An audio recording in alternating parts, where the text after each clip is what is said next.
আমার কাছে বিশ্বের সবচেয়ে ছোট থেকে শুরু করে সবচেয়ে বড় বাল ধরনের ডিম আছে। বিশ্বের সবচেয়ে ছোট ডিমটি এতই নাজুক যে হাত থেকে পড়ে গেলে তার গল্প শুরু হওয়ার আগেই শেষ হয়ে যাবে। অন্যদিকে রয়েছে বিশ্বের সবচেয়ে বড় ডিম, এত ভারী যে আমার হাত কাঁপছে। আজ আমি একটি পরীক্ষা করব যা আমার বাড়িকে চিড়িয়াখানা বানিয়ে দিতে পারে। আমার কাছে 4 ধরনের পাখির ডিম আছে, যার ভাগ্য এখন আমার হাতে। প্রথমে হামিংবার্ডের ডিম, এত ছোট যে জুম করতে হচ্ছে। মুরগির ডিম দেখতে সাধারণ, কিন্তু সঠিক তাপমাত্রা না পেলে ছানা বের হতে পারবে না। তারপর হাঁসের ডিম, যা প্রতি ঘন্টায় পরীক্ষা করতে হবে, অন্যথায় একটি ভুল পুরো পরীক্ষা নষ্ট করে দেবে। কিন্তু আমি এই শেষ ডিমটি নিয়ে চিন্তিত, যা বিশ্বের সবচেয়ে বড় ডিম, কারণ এটি ভেঙে গেলেই আমার বাড়িতে এমন একটি প্রাণী আসবে যা আমার জীবন বদলে দেবে। সত্যি বলতে আমার বিলকুল ধারণা নেই এই 4টির মধ্যে কোনটি প্রথমে বাইরে আসবে, কোনটি সবচেয়ে বেশি ঝামেলা তৈরি করবে এবং কোনটি হয়তো জীবিত থাকতে পারবে না। এই ডিমগুলো সহ্য করা ততটা সহজ নয় যতটা শুধু কোথাও রেখে দেওয়া। প্রতিটি ডিমের আলাদা তাপমাত্রা এবং আলাদা আর্দ্রতার প্রয়োজন হয়, এবং প্রতি কয়েক ঘন্টা অন্তর সেগুলোকে উল্টাতেও হয়। একটুও যদি ভুল হয়, ভেতরে বেড়ে ওঠা বাচ্চাটি হয়তো কখনোই বাইরে আসতে পারবে না। তাই আমি আমার ঘরটিকে একটি ছোট গবেষণাগারে পরিণত করেছি। এখানে একটি ইনকিউবেটর শুধুমাত্র হামিংবার্ডের ছোট ডিমের জন্য, দ্বিতীয় ইনকিউবেটরটি মুরগি এবং হাঁসের ডিমের জন্য, এবং তৃতীয় সবচেয়ে শক্তিশালী মেশিনটি বিশ্বের সবচেয়ে বড় ডিমের জন্য। কারণ এই ডিমের খোসা এতটাই মোটা যে এটি ভাঙতে কখনো কখনো 40 দিন পর্যন্ত সময় লাগতে পারে। প্রথম কয়েকদিন সবকিছু পূর্ণ শান্ত ছিল, নীরবতা, কোনো নড়াচড়া নেই, শুধু অপেক্ষা। চতুর্থ দিনের সকালে আমার হৃদস্পন্দন দ্রুত হয়ে গেল। ইনকিউবেটরে আমি একটি সামান্য নড়াচড়া দেখলাম, এতটাই হালকা যে 1 সেকেন্ড দেরি হলেই আমি সেটি মিস করতাম। ক্যামেরা কাছে নিয়ে আসলাম, ঠিক তখনই ডিমের ভেতর থেকে একটি হালকা টোকা শোনা গেল। এর মানে ছিল যে প্রথম প্রাণীটি পৃথিবীতে আসার জন্য প্রস্তুত হচ্ছিল। আমি আমার শ্বাস আটকে ধরলাম এবং ক্যামেরাটি খুব কাছে নিয়ে আসলাম। ডিমের উপরিতলে একটি ছোট ফাটল দেখা যাচ্ছিল, এত ছোট যে আপনি যদি মনোযোগ না দেন এমন মনে হবে যেন কিছুই ঘটেনি। কিন্তু আমার জন্য এটি একটি খুব বড় মুহূর্ত ছিল, কারণ এটি হামিংবার্ডের ডিম থেকে বের হওয়ার প্রথম ঘটনা ছিল। ধীরে ধীরে ভেতর থেকে একটি ছোট ঠোঁট ডিমের খোসাকে ধাক্কা দিচ্ছিল। প্রতিটি ধাক্কার সাথে ফাটলটি আরও একটু বড় হচ্ছিল এবং তারপর একটি ছোট মাথা বাইরে বেরিয়ে এলো। আরে সেটি এত ছোট ছিল যে আমার আঙুলের অর্ধেক অংশের চেয়েও ছোট লাগছিল। তার পুরো শরীরটি কিছুটা ভেজা এবং সম্পূর্ণ দুর্বল ছিল, কিন্তু সে জীবিত ছিল। আমি এটিকে সাবধানে ব্রুডারে রাখলাম যাতে এটি উষ্ণতা পায়। কিন্তু এই আনন্দ বেশি দিন স্থায়ী হয়নি, কারণ বাকি 3টি হামিংবার্ডের ডিমের দিকে তাকিয়ে দেখলাম যে একটিও নড়ছে না, টোকাও দিচ্ছে। এবং ঠিক সেই মুহূর্তে আমার মনে একটি ভয় ঢুকে গেল। এই ডিমটি কি জীবিত নাকি আমরা এটি হারিয়ে ফেলেছি? এখন আমার সামনে একটি কঠিন সিদ্ধান্ত ছিল, হামিংবার্ডের বাকি, কিন্তু সেই একটি ডিম তখনও সম্পূর্ণ শান্ত ছিল। আমি প্রতি কয়েক মিনিট অন্তর সেটিকে মনোযোগ দিয়ে দেখছিলাম। কোনো শব্দ নেই, নড়াচড়াও নেই। সময় বয়ে গেল। সত্যি তো এটাই যে ডিমের ভেতরে বেশি দিন থাকলে বাচ্চা দুর্বল হয়ে যেতে পারে বা হয়তো জীবিত নাও থাকতে পারে। কিন্তু আমি যদি নিজে খোসা ভাঙার চেষ্টা করি তাহলে হয়তো তাকে আঘাত করতে পারি, যেখানে একটি ছোট ভুল কারো জীবন কেড়ে পারত। উত্তরটি স্পষ্ট ছিল, তাড়াহুড়ো করবেন না, আমরা প্রকৃতিকে তার কাজ করতে দিলাম। তাই আমি নিজেকে থামিয়ে দিলাম। আমি ডিমটি আবার এমন কিছু ঘটল যা পুরো পরীক্ষার মোড় ঘুরিয়ে দিল। হঠাৎ আমি দ্বিতীয় ইনকিউবেটর থেকে একটি জোরে শব্দ শুনলাম। এটি হামিংবার্ড নয়, বরং মুরগির ডিম ছিল, এবং এর খোসা, মুরগির ডিমের উপরিতলে একটি স্পষ্ট ফাটল দেখা যাচ্ছিল। এটি হামিংবার্ড থেকে সম্পূর্ণ আলাদা ছিল। ফাটলটি বড় ছিল এবং প্রতি কয়েক সেকেন্ডে এটি আরও ছড়িয়ে পড়ছিল। ভেতর থেকে বাচ্চাটি বাইরে আসার পুরো চেষ্টা করছিল। আমি ক্যামেরা চালু করলাম, এই মুহূর্তটি মিস করতে চাইনি। তারপর একটি জোরালো ধাক্কায় খোসাটি ভাঙল, আর একটি টুকরো, তারপর তৃতীয়। এটি আমাদের প্রথম মুরগির ছানাচিয়া। আমি এটিকে ব্রুডারে রেখে দিলাম, যেখানে এটি উষ্ণতা এবং নিরাপদ।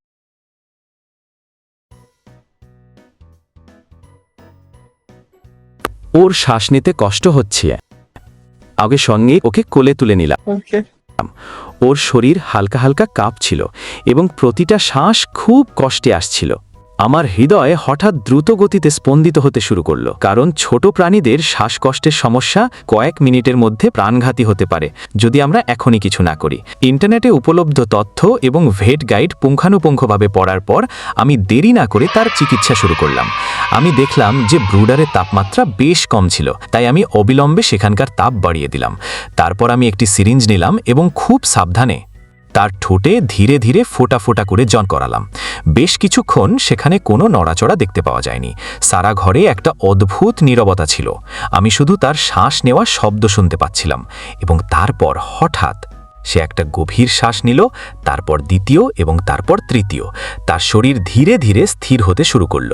আমি স্বস্তির নিঃশ্বাস ফেললাম, কিন্তু সেই স্বস্তি বেশি দিন থাকার ছিল না, কারণ ঠিক সেই মুহূর্তে ইনকিউবেটরের ভেতর থেকে একটা জোরে ঝাঁকুনি শব্দ এলো। আমি সঙ্গে সঙ্গে ঘুরে দেখলাম ঢাঁসের ডিম এবার সত্যিই ফুটতে চলেছে। আমি ইনকিউবেটরের দিকে তাকানোর সাথে সাথে আমার হৃৎস্পন্দনও থেমে গেল। হাঁসের ডিমটা ধীরে ধীরে নড়ছিল, প্রথমে খুব আস্তে, তারপর একটু দ্রুত। এটা কোনো সাধারণ নড়াচড়া ছিল না। এটাই সেই মুহূর্ত ছিল যখন ভেতরে থাকা ছোট্ট প্রাণীটি বাইরে আসার জন্য তার পুরো শক্তি প্রয়োগ করছিল। আমি সঙ্গে সঙ্গে ক্যামেরাটা তুলে ধরলাম এবং সেটাকে একদম কাছে নিয়ে এলাম। হঠাৎ হাঁসের একটা তীক্ষ্ণ শব্দ শোনা গেল। ডিমের উপরিতলে ইতিমধ্যেই একটা সূক্ষ্ম ফাটল তৈরি হয়েছিল এবং প্রতি কয়েক সেকেন্ডে সেই ফাটলটা লম্বা হচ্ছিল। আমি রুদ্ধশ্বাসে শুধু সেটা দেখতে থাকলাম। তারপর হঠাৎ ডিমের ভেতর থেকে একটা জোরালো ধাক্কা লাগলো এবং খোসার একটা টুকরো সোজা নিচে পড়ে গেল। এবার ভেতর থেকে একটা ছোট্ট ঠোঁট বারবার বাইরে বেরিয়ে আসছিল, বাতাস নেওয়ার চেষ্টা করছিল, কিন্তু সে ক্লান্ত হয়ে পড়ছিল। প্রতিটা ধাক্কার পর সে কয়েক সেকেন্ডের জন্য থেমে যাচ্ছিল। আমার ভয় লাগতে শুরু করেছিল। যদি হাল ছেড়ে দেয়।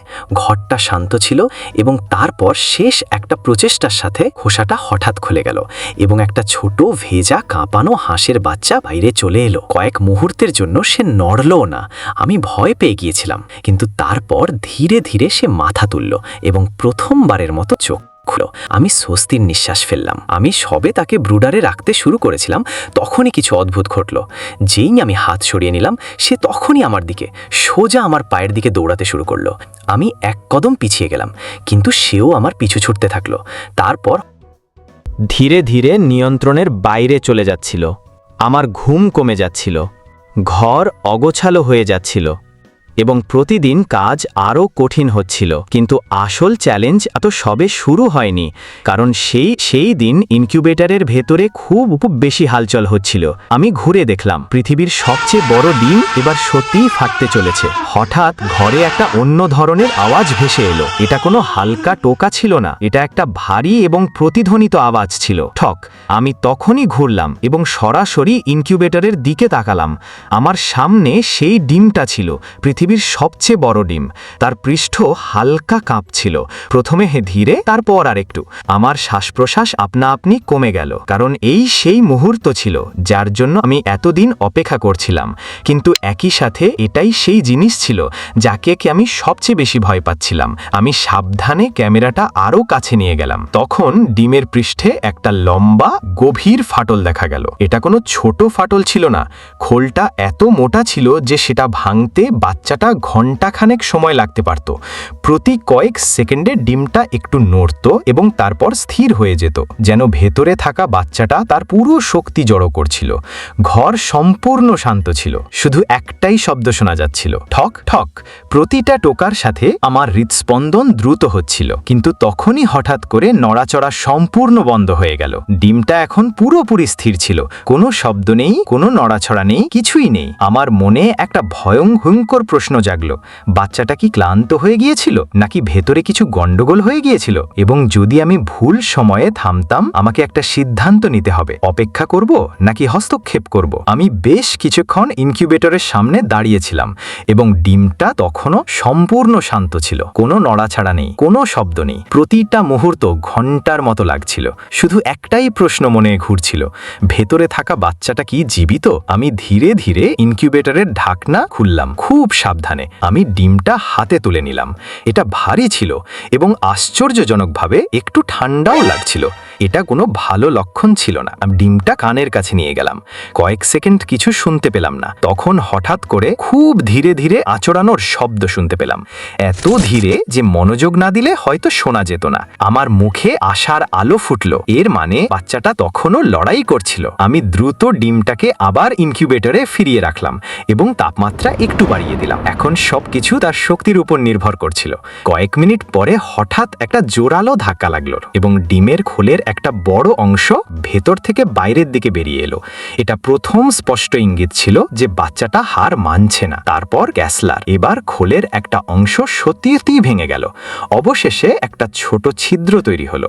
সেই ছিদ্রের ভেতর থেকে প্রথমবারের মতো একটা শক্তিশালী ঢোঁট দেখা গেল। আমি একটা গভীর শ্বাস নিলাম, কারণ এখন সবচেয়ে কঠিন এবং চ্যালেঞ্জিং পর্যায় শুরু হয়ে গিয়েছিল। এটা পৃথিবীতে পা রাখার আমার শেষ লড়াই ছিল। মাত্র কয়েক সপ্তাহের মধ্যে আমার পুরো জীবন সম্পূর্ণ বদলে গিয়েছিল। যে ছোট বাচ্চারা একসময় আমার হাতের তালুতে ধরে যেত, তারা এখন এত বড় হয়ে গেছে যে তারা পুরো ঘরটাই ভরিয়ে দিয়েছে। মানকির দুষ্টু বাচ্চারা সব সময় এদিক ওদিক দৌড়াদৌড়ি করত। তাদের কাছে সবকিছুই শুধু খাওয়ার জিনিস মনে হতো, জুতো, কাপড়, এমনকি আমার ক্যামেরার তারও। আর হামিং বার্ডের যারা এখন আর ছোট ছিল না, তারা তাদের ডানা মেলে প্রথমবারের মতো আসল উড়ান ভরছিল, কখনো দেওয়াল পর্যন্ত তো কখনো জানালা পর্যন্ত, যেন তারা নিজেদের পৃথিবী খুঁজছিল। কিন্তু সবচেয়ে বড় পরিবর্তন সেই বাচ্চাটার মধ্যে দেখা গেল, যে পৃথিবীর সবচেয়ে বড় ডিম থেকে বেরিয়েছিল। কারণ সেই ডিমের ভেতর থেকে কোনো সাধারণ পাখি নয়, বরং একটা উট পাখি বেরিয়েছিল। তার লম্বা পা প্রতিদিন আরো শক্তিশালী হচ্ছিল, এর দৈর্ঘ্য দ্রুত বাড়ছিল এবং এর শক্তি অন্য সব পাখি থেকে কয়েক গুণ বেশি ছিল। এখন এটা ঘরের ভেতরে আরামে হাঁটতেও পারছিল না। এর আরো জায়গা, আরো খাবার এবং সবচেয়ে গুরুত্বপূর্ণভাবে খোলা জমির প্রয়োজন ছিল।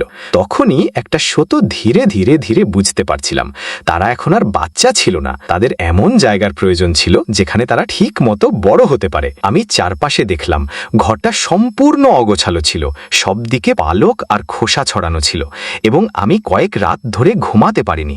তখনই আমি একটা বড় সিদ্ধান্ত নিলাম। স্থির করলাম যে এবার তাদেরকে একটা ভালো বাড়ি দেব, যেখানে হাঁসগুলো জলে সাঁতার কাটতে পারবে, যেখানে হামিং বার্ডগুলো স্বাধীনভাবে উড়তে পারবে এবং যেখানে উট পাখিগুলো খোলা মাঠে দৌড়াতে পারবে। পরের দিন আমি তাদের একটা ফার্ম এবং রেস্কিউ সেন্টারে নিয়ে গেলাম। উট পাখিটাকে মাঠে দৌড়াতে দেখে বুঝলাম, আসল ভালোবাসা তাদের বন্দি করে রাখে না, বরং তাদের সঠিক ঠিকানায় যেতে দেয়। এটাই ছিল এই পরীক্ষার শিক্ষা। হামিং বার্ড থেকে উট পাখি পর্যন্ত প্রতিটি জীবনকে বিকাশ করার জন্য তার নিজের জায়গা প্রয়োজন।